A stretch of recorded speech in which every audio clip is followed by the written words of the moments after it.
Betul ke? Bantal boleh jadi punca sakit tengkuk.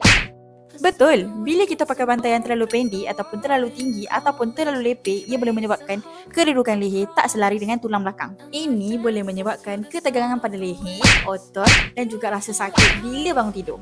Bagi yang suka tidur menerap pula akan lagi tinggi risiko untuk sakit tengkuk sebab postur kepala akan menyengit dan akan rasa tegang semalaman ketika tidur.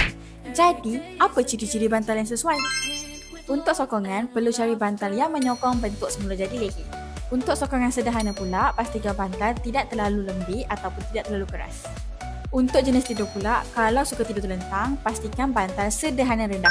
Untuk yang suka tidur menyiring pula, pastikan bantal tinggi untuk mengisi kekosongan antara bahu dan juga telinga.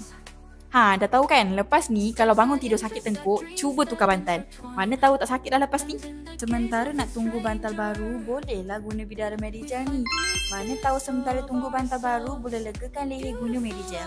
Kalau ada kawan-kawan yang suka mengeluh bila bangun tidur sakit tengkuk, cuba tag biar diorang tengok video ni. Jangan lupa like, follow and comment untuk tahu lagi banyak info.